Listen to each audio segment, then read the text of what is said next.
The Agenda with Steve Paikin is made possible through generous philanthropic contributions from viewers like you. Thank you for supporting TVO's journalism.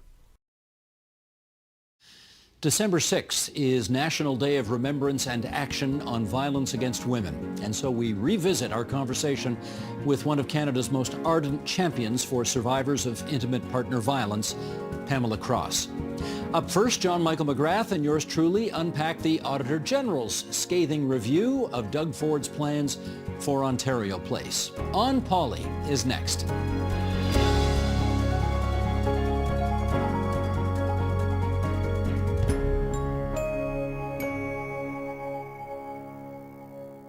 Hey, partner. Oh, sir. Here we are again. I have regards for you. Okay. I went to a speech last night by David Frum, okay. Which was terrific about history. I may write about this in a column for next week, which we'll talk about here. Christina Blizzard, who used to cover Queen's Park for the Toronto Sun, was at the meeting. We had a lovely catch-up, and she wanted me to tell you how impressed she is, how you are developing as a broadcaster, and have surpassed my abilities in such a short space of time. That's very sweet of her. Christina was at Queen's Park when I started there, and our time overlapped for a little bit. But she also lived in Toronto's East End for a long while, and so we used to see each other at the grocery store. She's another one of those fathers and sons type of things, right? Because she knew your dad. Yes. Knows your dad. Yes. And then worked with you. And those of us who are of a certain age start hearing the footsteps when we are working with the children of the fathers that we used to work with anyway. The hazard of the industry, unfortunately. Indeed. Let's, just before we get to our three issues, we want to start here with a quick update on the nuclear file, because we talked about this a couple of weeks ago. A site has now been selected for Ontario's Deep Geological Repository for Nuclear Waste. It will be built near the Wabigoon Lake Ojibwe Nation in Ignis, Ontario. That's about 3 hours northwest of Thunder Bay, so quite a long way away from all of the major nuclear facilities in this province. You've been following this one pretty carefully, so what else do we need to know about it? Right, so we are talking about long timelines. Going through the rest of the regulatory process alone will be 7 to 10 years, give or take. This process so far has just been about consulting with local communities that expressed any kind of interest in hosting this site to begin with. You mentioned the distance between Ignace and the existing nuclear fleet in Ontario. So yes, at some point there will be a lengthy and very careful operation to move the spent fuel from where it is currently sitting in places like Darlington and Bruce nuclear stations. Dumb question. Yeah. How do they move it? Is it by train? Is it by truck? Is it by, I don't know what? How do they move nuclear waste? I mean, in theory, these are both nuclear stations on large bodies of water. They might move it at least partially by boat, right. Though when the last time this issue of moving nuclear waste by boat came up, there was a hue and cry from a lot of communities, including some of the Americans, who did not want nuclear waste moved in the Great Lakes. So truck or train may end up being the easier way to do it. Okay. Sorry to interrupt, as you were. Well, and so I mentioned the possibility of nuclear waste contaminating the Great Lakes. This has also been one of the big differences between the two sites that were being discussed, the one near Ignace and the one near in South Bruce. The one in South Bruce is in the Great Lakes watershed. Ignace and the Wabigoon Lake are broadly in the Hudson Bay watershed. So if there is, and I mean, the proposal is really, really well engineered. A failure of containment should be, you can never say impossible. It should be very, very unlikely. But even if there is a theoretical breach of containment, the radioactive material would flow into Hudson Bay and the Arctic and not into the Great Lakes, where 50 million or so people draw their drinking water from. But that is not entirely without controversy, of course, because there's a long history in Ontario of kind of treating the North as a bit of a dumping ground. So there are, even this choice, reasonable criticism about it. But in this context, I think it's important to note that the Wabigoon Lake Ojibwe Nation did vote to consent to having a site near them. So, we've talked about this a bit before. This is going to be many billions of dollars spent to build this thing. There will be local jobs created, and that is part of the enticement for local communities. They have selected the site, but it will be many decades yet before it starts really filling up with nuclear waste, much less, is complete. So let me put my dibs in right now that we should make this the lead story in our podcast in the year 2054. That sounds about right. Okay, very good. And with that, we're off to issue 1.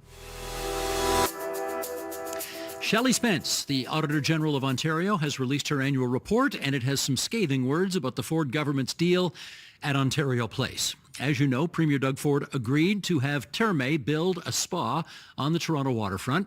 He also, having closed down the Ontario Science Centre in Don Mills, wants to move it to the same location on the waterfront. Some details, if you please. Right. So this is Spence's first annual report as the Auditor General after Bonnie Lysyk retired earlier this year after a 10-year stint in the office. These annual reports, they're always a bad day for the government. Good day for reporters, bad day for the government. This week was no exception. The section on Ontario Place specifically finds that the cost of redeveloping the site has increased to $2.2 billion. But arguably more importantly and more damning for the government was that the entire procurement process was found to be, and I'm here going to quote from the report, not fair, transparent, or accountable. For instance, minutes were not taken during meetings around the call for development, which identifies the right developers for a project like this. In general, if government is not documenting things, that sort of raises some red flags. Meanwhile, staff for both the Minister's offices, the Premier's office, and Infrastructure Ontario itself held meetings with applicants during the procurement process, raising serious questions about whether the winning proponent, Terme, was given some kind of inside track by political staff. Predictably, the official opposition has reacted to the report. So let's take a listen to what Marit Stiles has to say. The first thing that has to happen is that the Minister of Infrastructure needs to resign. And if she won't do it, the Premier should be firing her right now because she stood in the legislature and I think she lied and misled the people of Ontario. Well, just for the record, you can say that in the media studio at Queen's Park. You really cannot say that on the floor of the Ontario legislature because you get thrown out for saying something like that. Absolutely. Marit Stiles is talking about Kinga Surma, who is the minister responsible for this whole waterfront deal. She is an Etobicoke-based MPP. Can I assume the Etobicoke-based premier is unlikely to fire the Etobicoke-based infrastructure minister? I think that's probably a safe bet. Also, on Thursday, Surma did tell the legislature that she's not going anywhere. So I suspect she is neither resigning nor being fired. We should just say one more word about this because the Auditor General has sort of put in very point fact what I think a lot of people have alleged and observed over the years, which is that this premier kind of prefers to do business in a different way from previous governments. I'm not saying this to be critical. I am just making an observation. He does tend to be a guy who works the phones, makes deals kind of casually, as opposed to taking minutes, having lots of other ministry people in the room to ensure that I's are dotted and T's are crossed. He is more of a fly-by-the-seat-of-your-pants kind of deal maker, and the Auditor General says that's probably not the way you ought to do business if you're running a $250 billion corporation that is Ontario Inc. Right, and I think that's really the thing to keep in mind here. As much as we complain sometimes about how slowly government moves, and frankly, we're going to talk about that a bit more later on in the podcast. And sometimes regulations can gum things up. There is also a reason why we have some of these rules, and it is because in the absence of them, people can lose trust in the very idea that the government is, in fact, being open and transparent and accountable. Well, not to mention the fact that if you're one of the other companies that was trying to bid on or get some business in this process, and you think the government has put its thumb on the scale for one of the proponents at the disadvantage to you, you can sue the Ontario government for that, which can cost us even more in the long run. So that's why these processes have to be kosher, if I can use that word. Yes. Now, the report also mentions the so-called safe drug injection consumption sites, whatever you want to call them. The AG says the government does not have effective processes in place to meet the challenging and changing opioid crisis. What else on this? Right. So the current opioid strategy is from 2016, and realizing that I've come to that point in my career where I can remember the original announcement, and it was Eric Hoskins was the health minister, I think, and I remember attending that, and now I'm several years later reading Auditor General reports about how that announcement turned out. The report notes that the biggest change in opioids in Ontario is that we are now dealing with illegal supplies instead of overprescribing of otherwise legal opioids. That's now what was really pushing this problem to the front pages in Ontario. The report makes 7 recommendations to help fix the province's approach, and as is very common with these chapters, right? The Auditor General makes a series of recommendations, and it's very common for the government to say, we accept all of the Auditor General's recommendations and will implement them. Here are these words again, though. The AG also notes that the closure of safe consumption sites was made without proper planning, impact analysis, or public consultation. So what are they recommending here? Right. I also do want to add that this investigation by the Office of the Auditor General did start before the August announcement that the government was closing many supervised consumption sites. They note in their report that they were already doing this work when suddenly the policies changed. The Auditor General did applaud the implementation of these HEART models that the government has talked about, which are going to include beds and recovery spaces for people dealing with addiction. That said, the report does also show the government knew that closures of supervised consumption sites would lead to increases in deaths from overdoses, increased use of drugs in public, and hurt access to these services, particularly in Northern Ontario. Just to give you an example here, the Premier and his ministers, they talk often in the news about the dangers of discarded needles in parks. I don't want my kid playing around discarded needles in parks either. But the government was warned by its own staff internally that closing supervised consumption sites would increase the risks of discarded needles in parks and other public spaces. It recommends that the Ministry of Health do the planning work before transitioning over to the new model, the Heart Hubs model. That includes performing a risk analysis over what happens if a safe consumption site is closed, consulting with communities over their needs, and deploying health resources in areas where a site will close. Just going to take a breath here because while we are on the topic of opioids, obviously this is also closely tied up with the issue of homelessness and encampments in Ontario communities. As we begun recording today, we got the news that the government is proposing to introduce a new bill that would give local authorities more legal powers to clear encampments and provide more funding for shelter spaces. The letter to mayors says that while the government does not expect to use the notwithstanding clause proactively, they are willing to do so if this law gets struck down by the courts. So I imagine we will have more to say about that in the new year. Yeah, this will come as a political victory for a second group of mayors. Remember, the initial big city mayors came out with their report saying, we want to do something about this. A competing, I guess, second group of mayors, dissenting, okay, came forward and said, that's all very interesting, but that's not going to get the job done. We are recommending something much more dramatic, as in the use of the notwithstanding clause to take away civil rights from people who, in their judgment, cannot help themselves. And as a result, the Premier seems to be taking that advice, and we will see where this goes down the road. Yep. A reminder here. The Auditor General, this is the job of the Auditor General. She and her team spend the whole year probing government spending to see whether or not citizens are getting value for the dollars being spent.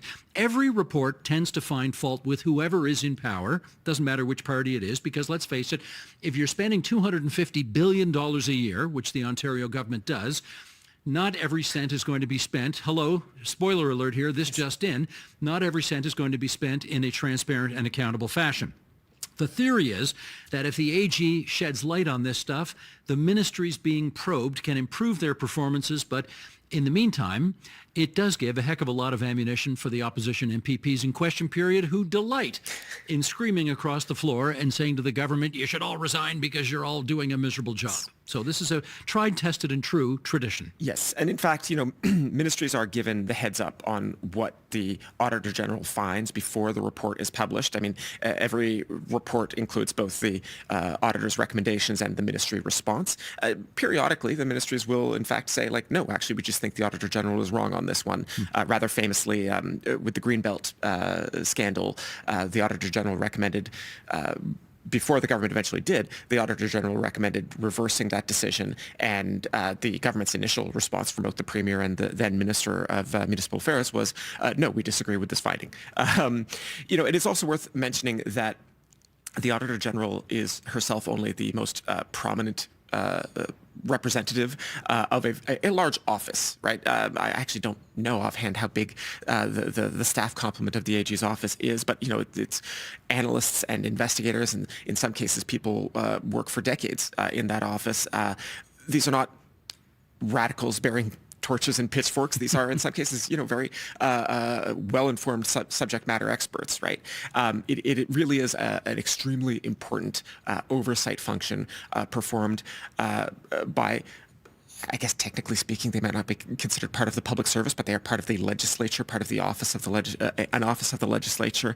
And smart governments tend to thank the Auditor General for her work and then get on with fixing the problem. And just to show you that the Auditor General needs to be able to work without fear or favor of whoever is in power, it's a 10-year term. Yep.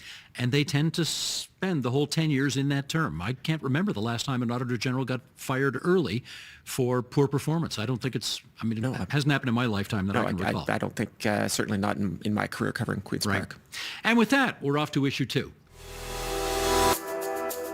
After 7 years at the helm of Metrolinx, the province's transportation planning agency, Phil Verster is resigning. Verster was hired by the previous Liberal government to oversee tens of billions of dollars of transit expansion. His record is decidedly mixed. How do you see the verdict on Verster's tenure? I think it's going to be a very polarized verdict, if I can put it that way. When Verster was brought in, there were concerns about whether the Eglinton Crosstown would open on time, and as he leaves, it still is not open. That kind of performance is honestly, it's difficult to explain or excuse. There were other projects that began under the Liberal government that we still haven't really seen the benefits of.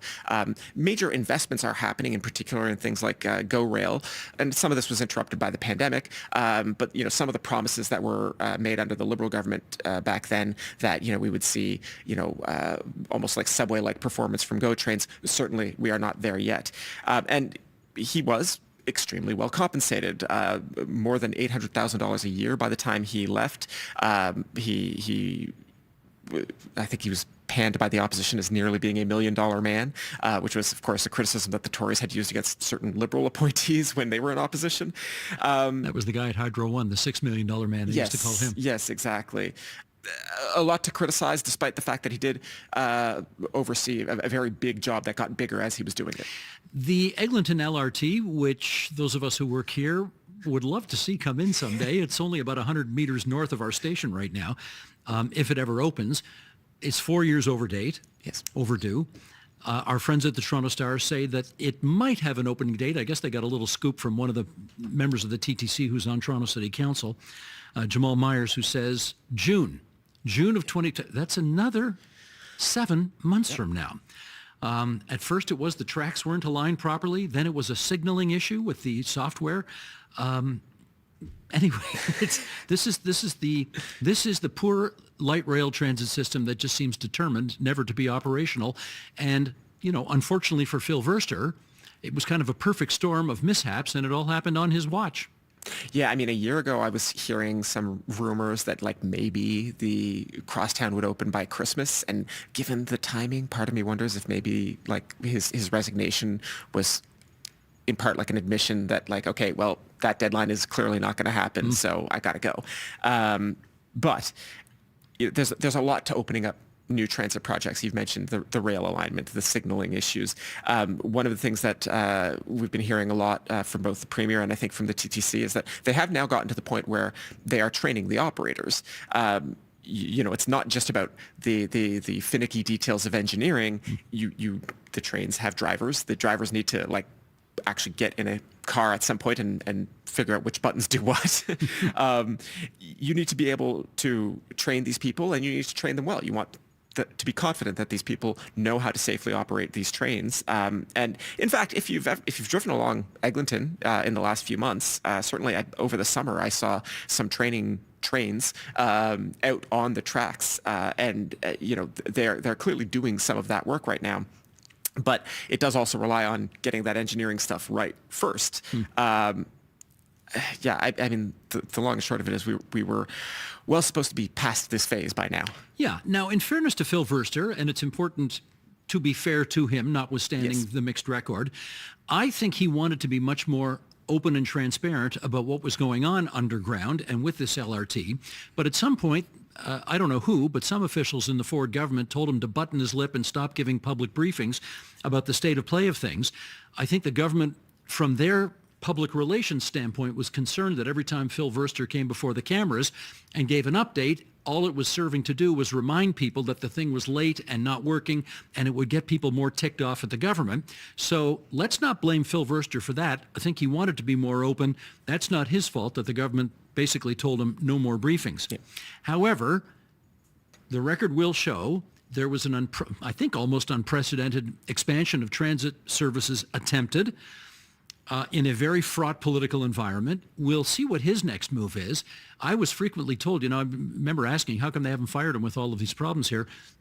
People would say to me, he's good at his job. If we fire him, he'll be snapped up like that by some other transit system somewhere else around the world, and probably even at a higher salary. So, you can't put all the blame on him. And you have to hire his replacement, and they're not going to come cheap either. There you go. There you go. And I guess Michael Lindsay, who was the head of Infrastructure Ontario, is being seconded over to run Metrolinx in the interim. Yeah. So, okay, where are we now? What's next? Well, I mean, you mentioned earlier, the way the Premier likes to run things, and I do think we're just seeing another example of, the Premier has people he trusts, and he clearly has come to trust Michael Lindsay and the job that Lindsay has done at Infrastructure Ontario, and so it was not at all surprising to me that they named Lindsay as this interim CEO at Metrolinx. There's also a certain similarity in the jobs, right? In both cases, you were talking about stick handling very large infrastructure projects, and it is as much a matter of legal and financial contracts as anything else. Metrolinx will also be looking for a new permanent CEO to take over. We understand Lindsay's role is sort of an interim one right now. There are, 4 light rail transit lines currently being constructed in the province, 2 of which are hopefully going to come online in Toronto next year. I mentioned the GO expansion project. That is the idea of, at the moment, GO relies on diesel trains. This would electrify those lines, allow much more frequent service, and also not pollute neighborhoods that those trains run through as much. That was originally supposed to be in place this year. Those diesel trains are still running. I use one semi-frequently. Is now projected to be done by 2032. It's a big job. A lot going on. A lot going on. As you say, we can be fair to Phil Verster and say that it is a big job. It is a difficult job. And frankly, I'm not sure I envy the person who takes over eventually. And with that, we're off to issue 3. Ontario would very much like to remind its friends to the south that we think we have had a special trading relationship with many American states for a long time. And so the province has launched a multi-million-dollar ad campaign that will play on American television over the holiday season. Let's take a look. For generations, this ally to the north has been by your side. Ontario, Canada. A partner connected by shared history, shared values, and a shared vision for what we can achieve together. Well, if you're listening on podcast and you haven't seen the ad yet, lots of bridges, lots of water that we share, lots of pretty pictures about how nice it is to be proximate to the border of Canada and the United States. Including the Gordie Howe Bridge, which is right on. Will connect Windsor and Detroit. I'll make a partisan comment here. Okay. best decision the Harper government ever made, calling that bridge after Gordie Howe. Love that. That was great. Ontario and 17 American states have a very special trading relationship. We are, for those 17 states, their number one trading partner. That ad will remind people of that. The ad's going to play during the National Football League games on Fox, and we know the president, I think the incoming president, I believe, is a big fan of Fox TV. I think he watches that channel from time to time. So the question becomes, is this an effective approach? Can this change minds? Well, it will at least serve as a good reminder to the audience that just the sheer volume of trade that Ontario does with neighboring states, nearly $500 billion a year. This is, of course, not just an effort to reach your median Fox News viewer. What we're really hoping is that it's American governors, American members of the House of Representatives, American senators, and yes, the president-elect who see this ad and maybe think better of Ontario and Canada. We have mentioned Fox News. I do have to add here that the Premier did an appearance on Fox News this week in which he joked that perhaps the President-elect is holding a grudge against Canada for the War of 1812, in which British forces laid siege to Washington and burned down the White House. And I think the Premier should remind the incoming president that that was only 210 years ago, and we're capable of doing it again if they don't play their cards right this time either. Anyway, maybe... Bigger U.S. Navy this time. Well, maybe a little bit. Meantime, Ontario NDP leader Marit Stiles has said she supports the ad campaign so long as it promotes Ontario's economic interests and not the Premier's personal political interests. Okay, fair point. We know that Prime Minister Justin Trudeau had a dinner, famously, with Donald Trump late last week at Mar-a-Lago. Who knows if these efforts are going to avoid a looming tariff war, but it seems like the Team Canada approach is moving forward. Did you see the news story that Justin Trudeau might have he might not have violated the law, but in meeting with Justin Trudeau, Donald Trump might have violated something called the Logan Act? Yeah, and you know what? I'm sure Donald Trump is losing a ton of sleep over that. Yeah, nobody has ever been prosecuted for this law. Not right. Now, let's do a few other money-related stories here. The Ontario Liberals, who, as you know, we have affectionately called the minivan party for a long time because their caucus is so small. Mind you, I think they're up to 9 MPPs right now, thanks to the results of the last election, so they'll need a bigger minivan to get everybody in there. But they are feeling, I guess, a little bit better about things these days because they had their first leaders' dinner, so-called, under Bonnie Crombie. This past week, nearly 1,000 people showed up. They raised $1.65 million, which is pretty solid for a third-place party. Right, a third-place party with an unpopular federal leader who is, I think it's fair to say, quite a drag on the provincial party's numbers right now. Certainly in some of the last several by-elections, when I've spoken to Liberal candidates, sometimes they had to wait for the recorder to go off, but they would, honestly say that, Justin Trudeau is not helping the provincial Liberal brand right now. We should just state the obvious here that Justin Trudeau is a federal Liberal and a member of the federal Parliament, is not an Ontario Liberal, is not a member of provincial Parliament, but lots of voters are not making that distinction. Do you know what, though? Just from the department of everything old is new again, I remember back in 1984, so what are we talking here, 40 years ago, David Peterson was the leader of the Liberals in Ontario in opposition, as Bonnie Crombie is now. David Peterson, when asked, what do you think of Pierre Trudeau, said, he's an albatross around my neck. Wow. So he well understood 40 years ago that an unpopular federal Liberal leader could have a damaging effect on the provincial Liberals. But then Pierre Trudeau left, David Peterson's poll numbers improved, and a year later he was Premier. So I know the Ontario Liberals are aware of that and are wondering if they can make history repeat. Yes. Anyway, that's my little aside. And, she didn't use the phrase albatross, but Crombie did, in fact, bring her relationship with Trudeau into sharp relief, I guess, if I could put it that way. She did tell the leadership dinner guests that she thinks Trudeau is wrong on the carbon tax, right? A pretty signature policy of the federal Liberal Party. And she reiterated that the Ontario Liberals, if they were to form the next government, would not introduce a provincial carbon tax. Right on. Let's also look at the good fundraising numbers for the official opposition, the NDP. They raised $825,000 over the past 2 months, which they say is more than the other two parties combined for this direct advertising kind of fundraising. So the NDP certainly being competitive in the game as well. Yeah. And the Progressive Conservatives also had some good news. The S&P, Standard & Poor's, which is one of the bond rating agencies, they upgraded Ontario's credit rating to AA-, which I know the finance minister is very happy about. Yes, and particularly if you are going into an election next year, I think we've speculated before that the government might be within shouting distance of claiming a balanced budget, being able to do that and say that you've gotten a credit rating upgrade from one of the major agencies is just another a cherry on top of the financial sundae. Yeah, okay, sure. But it also has real world effects that, it does mean that when the Ontario government goes to private markets to borrow money, the reason the opinions of the rating agencies are important is that a solid rating, an improved rating from these agencies can mean lower interest rates from private lenders. Absolutely. Time now for Your Column, My Column. Okay, friends, you know this feature. We call it Your Column, My Column, in which JMM and I chat about the columns that we wrote for the TVO website, tvo.org, over the past week. Which of your masterpieces do you want to bring to our attention today? Well, there was an announcement that we didn't really have time to make a full segment about this week, although it is related to nuclear power. Energy Minister Stephen Lecce announced last week that the province is asking 3 communities in particular whether they would host new power plants, including possibly new nuclear plants. The 3 communities are Lambton, Haldimand County, and Port Hope, all of which host former OPG power plants, OPG being the provincial power utility that still owns the sites of these now demolished power plants.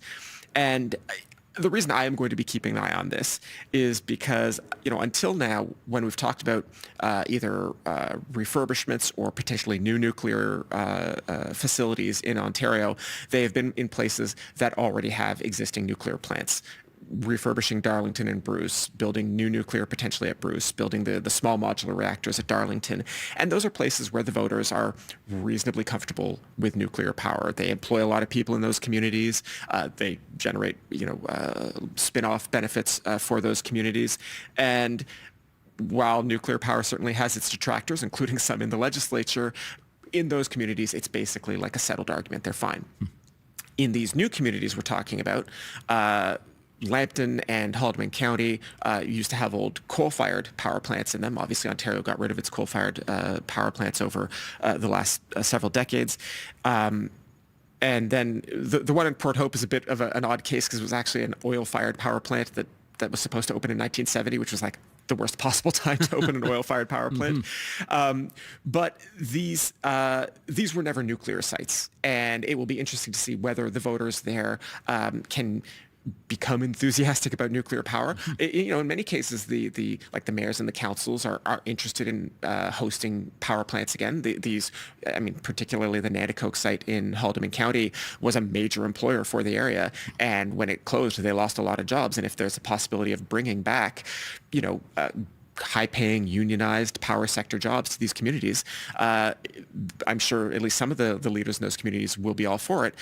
But whether you can get the broad public support that it would take to site a new large nuclear plant will be very much worth watching. Stay tuned. Yes, exactly. And how about you, Steve?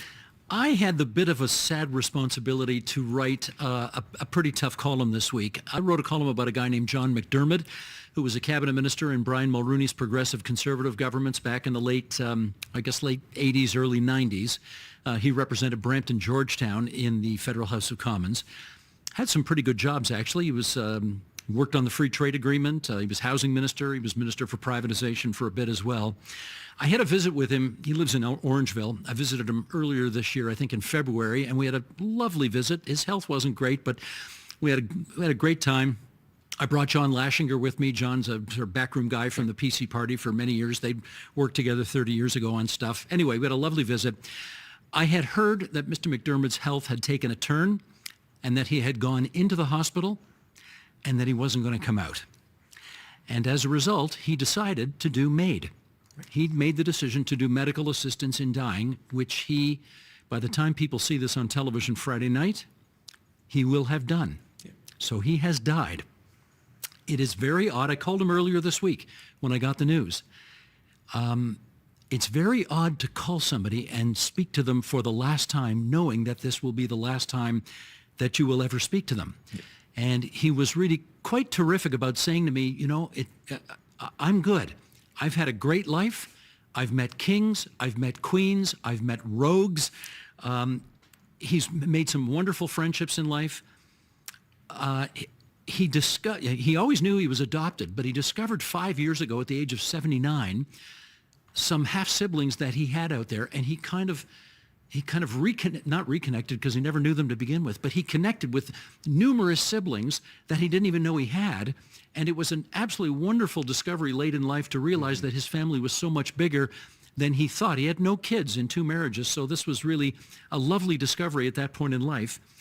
And I'm always going to remember that phone call. We had a great last phone call. I don't mind saying it ended in tears. It was very emotional by the end. Yeah. But I wanted to write a piece about recognizing one of the really great guys in public life over the last 40 years, John McDermott, dead at 84, and may he rest in peace. Well, thank you for writing that. With that, we are now going to go to the mailbag. If you've got a burning question or an insightful comment, we always love to hear from you at onpolitics@tvo.org. JMM, take it away. We have a question here from Ben Hearsome in Richmond Hill, who asks, "Hi, I recently learned about the concept of supply in our provincial and federal parliaments. My understanding is that funds are not transferred to government departments until a budget is approved. But that begs the question, where does the money the province has collected sit up until that point? Who has access to it? Is it kept solely in cash or partly invested? Thanks, Ben." I'm thinking, Ben, that the province of Ontario would need a pretty big mattress if they were to be hiding all that money under the bed. No, joking aside, where does the province keep all its money? Good question. Well, neither you nor I are bankers or economists, but we have a friend of the podcast who is the former chief economist of the Ministry of Finance, Brian Lewis, who we've mentioned on the podcast before. So our producer, Matthew, put the question to him. Brian writes, "The Ontario Financing Authority, an agency reporting to the Minister of Finance, provides centralized financial services for the provincial government, including banking and cash management. While it is a large and complex operation involving tens of thousands of transactions and several $100 billion every year, the government manages its cash in ways that are analogous to how many of us do our banking. There are very strict controls placed on access to the government's money. For example, Ontario has a wide variety of controls in place to ensure that key management personnel do not enter transactions with relatives. Teams within the Ontario Financing Authority of roughly 20 staff oversee the government's cash management and banking operations on an ongoing basis." There we go. Brian Lewis, thank you for that. I guess, do they transfer money between savings accounts and checking accounts like we do, or maybe it doesn't work that way? It's a bit more than that. I do want to add, I mean, he mentioned the controls about transactions with relatives. Of course, this has been a live scandal in the last few years. There is I believe, actually, I don't even know if the criminal case is still ongoing, but there was an Ontario public service employee who, during COVID, was alleged to have used some of the we were trying to spend so much money so quickly that some of the normal controls were relaxed, and this employee of the government was alleged to have basically transferred a great deal of money to their family members.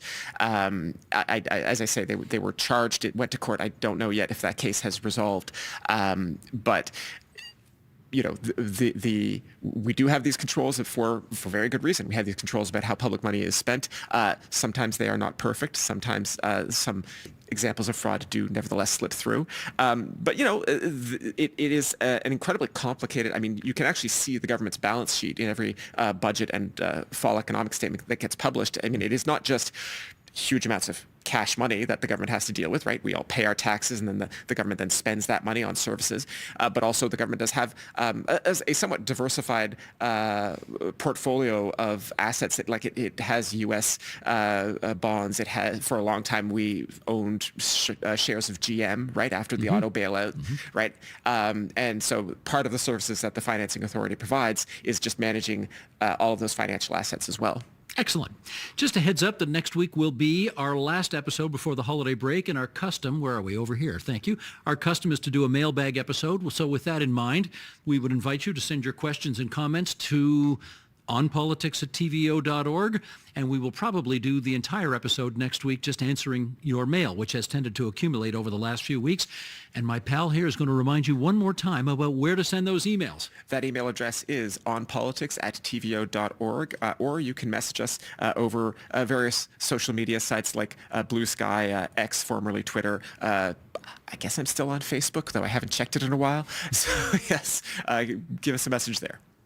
And that is the On Poly podcast for this Friday, December 6, 2024.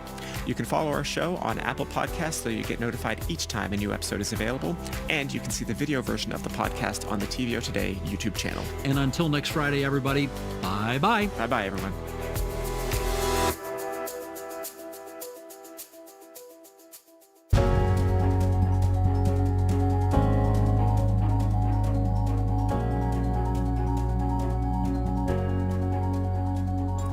Lawyer and activist Pamela Cross has been at the forefront of helping survivors of intimate partner violence for 30 years. She shares her insights on the problems and solutions to eradicating IPV in her new book. It's called And Sometimes They Kill You, Confronting the Epidemic of Intimate Partner Violence. And Pamela Cross joins us now for more. Thanks for coming in. This is a hellacious topic to discuss, but we need to discuss it, as you point out in the book, so here we go. Why, despite decades of work on this subject, does intimate partner violence still exist? I think we've failed somehow to create first the public will, which then leads to the political will, to address it. And in part, that's because it is such an entrenched and insidious situation. It can happen to anyone. It can happen in any economic grouping of people, any racial grouping of people, any religious grouping of people. And so I think for a lot of people, it's just too big to think about. When we start thinking about it in those terms, then we're forced to think to ourselves, well, I must know somebody who's a victim.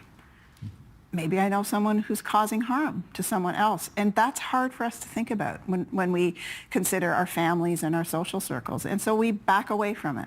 You're a lawyer, thanks to Perry Mason. Thanks You're a to lawyer. Perry Mason, yes. What is it about the legal system, however, that makes it challenging for women to navigate getting out of an abusive relationship? There's really two legal systems we have to talk about when I answer that question. One is the criminal law, of course, because some kinds of intimate partner violence are criminal offenses. Sometimes women report what has happened to the police, and sometimes that results in the partner being charged. But there's also the family law system. And in fact, far more women who leave relationships where they were subjected to abuse find themselves in that family law system, because if they've got kids, they've got issues to work out. And with an abusive partner, it's unlikely they're going to be able to work those issues out themselves. So the two systems both present significant barriers. In the family law system, there still is not a good enough understanding by lawyers, by judges, about what family violence is, about how serious it is, and how common it is.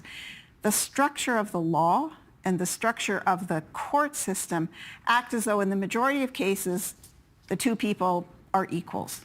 And they're coming in there to, argue out some differences that they have, when in fact, the majority of people who have to turn to that law are not in situations of equality. They're in situations where one person has much more power and control. But presumably judges and lawyers and the stakeholders in the justice system have some training over the years to recognize and understand this, do they not? Not enough. Not nearly enough. And this has been a big advocacy issue for many years, that we would like to see mandatory components in law schools, in bar admissions courses, and so on for lawyers. And it's different for judges. Judges have autonomy. They can't be told. They have to be educated on a particular topic. But we are beginning to see, and in fact, it comes out of a tragic story about a young girl, actually. We are beginning to see some more attention being paid to the need for judicial education. Ontario and Canada, within a few months of one another, passed laws that are known as Kira's Law, named after young Kira Kagan, who was killed by her father.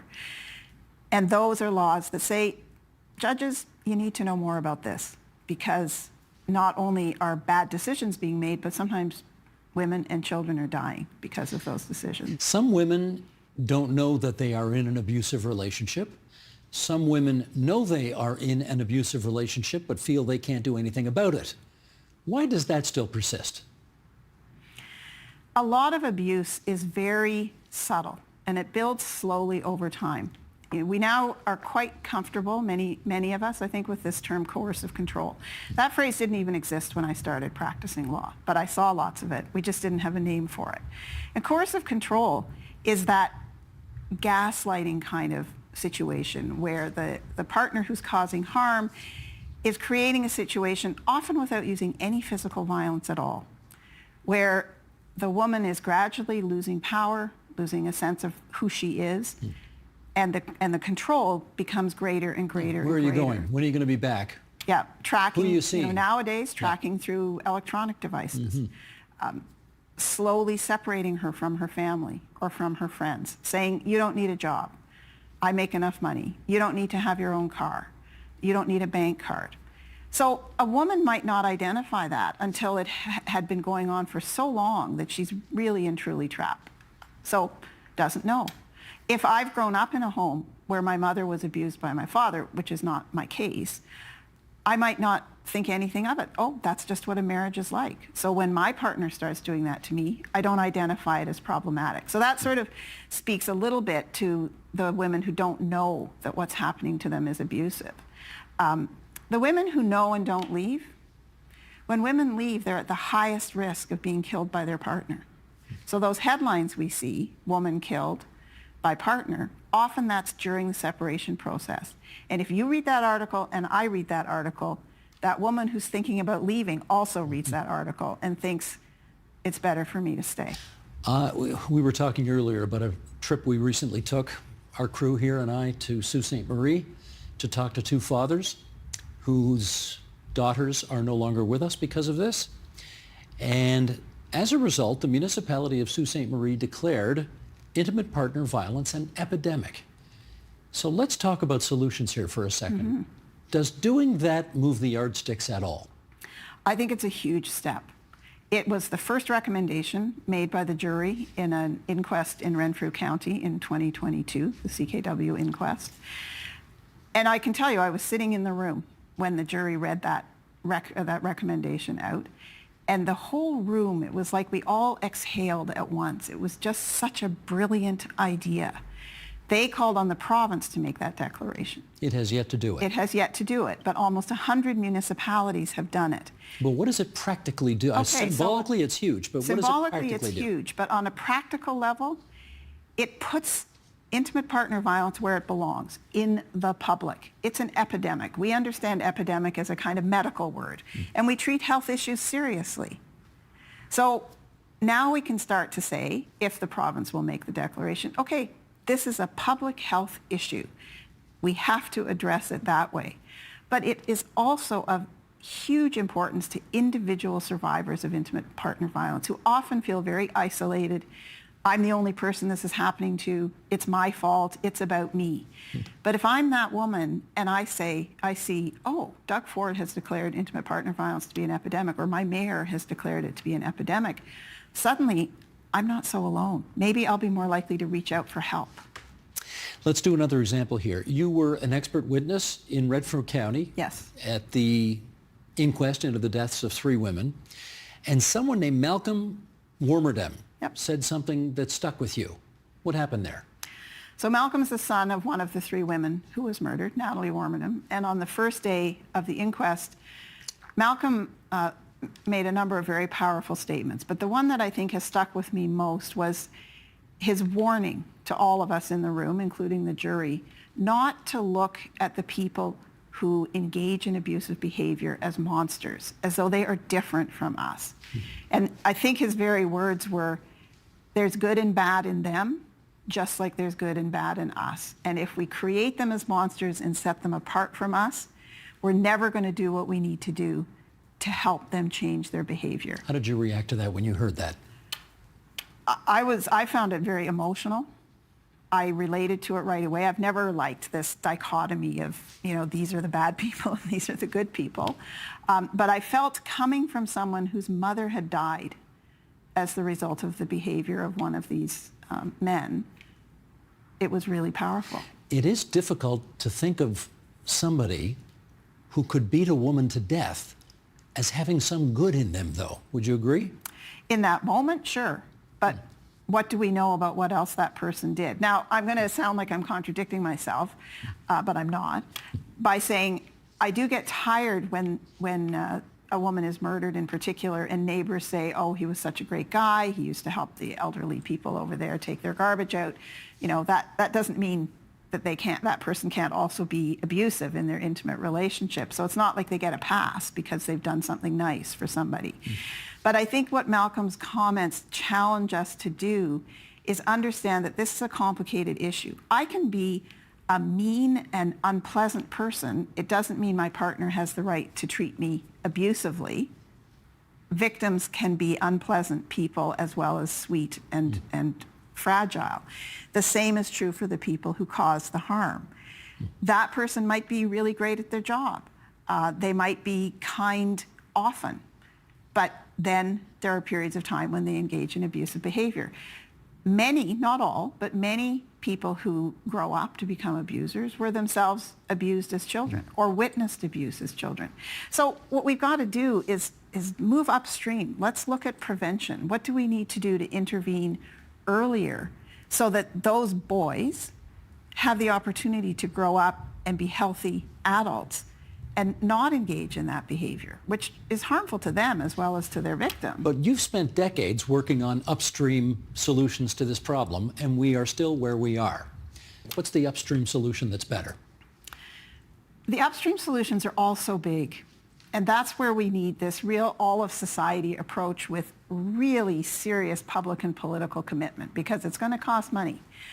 We need to start educating children from a very young age. There's no age at which it's too young to talk to children about violence in families. Of course, you talk about it differently with a 4-year-old than a 15-year-old.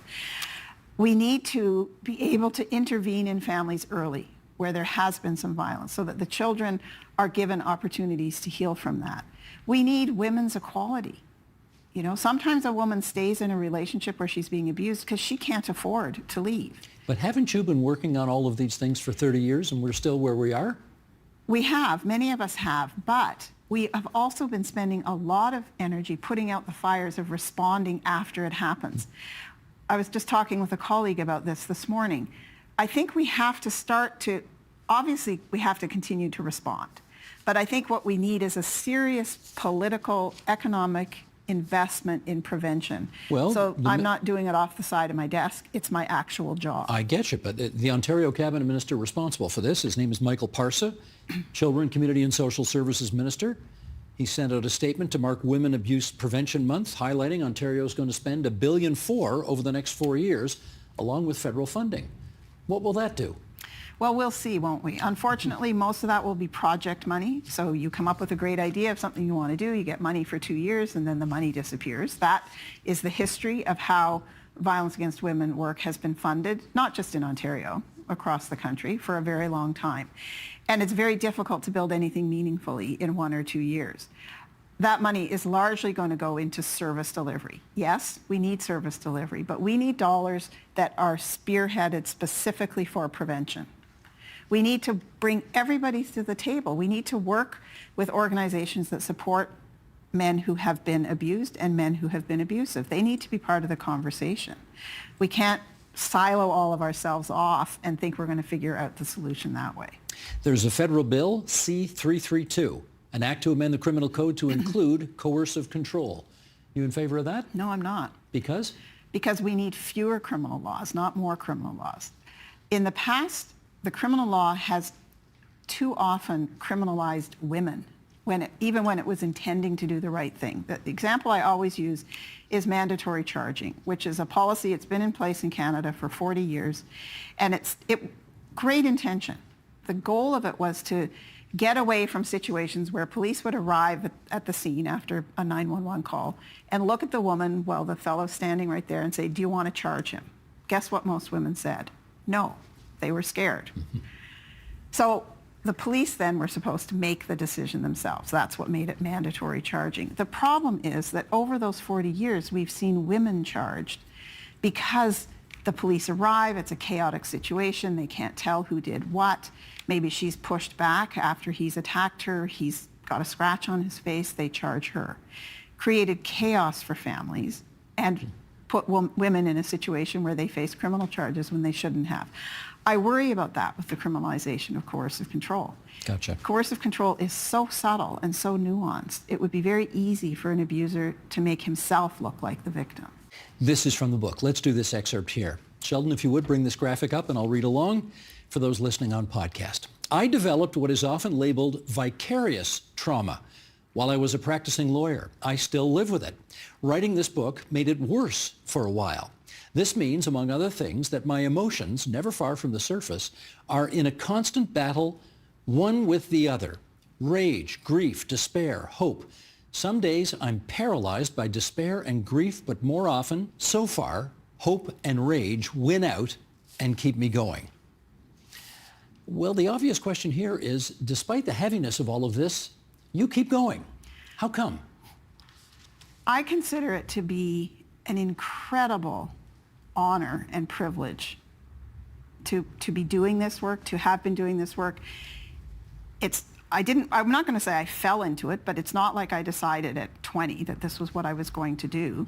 I have met so many women who are so courageous in their own situations. I've met so many women who have dedicated their lives to supporting those women. I have seen change. Change is slow. It's too slow. It's too small. But I have seen when we work collectively, when we work collaboratively, we do have an impact. The inquest in Renfrew County, the Mass Casualty Commission in Nova Scotia are two really excellent examples of that. And they happened, very close to one another. And you were an expert witness of both. Mm-hmm. Mm-hmm. So you think there's a way out of this? There has to be a way out of it. If I didn't have hope, I wouldn't do the work. People often say, oh, you must be so cynical and so angry and so burned out. Sure, some days. But you don't get up in the morning and try to change systems if you don't have hope in your heart that you're going to be successful. Well, it is a tragic topic, but I'm glad you wrote this book because there's a lot of wisdom in here. And sometimes they kill you. Confronting the epidemic of intimate partner violence. Pamela Cross, thanks for coming in tonight. Thank you.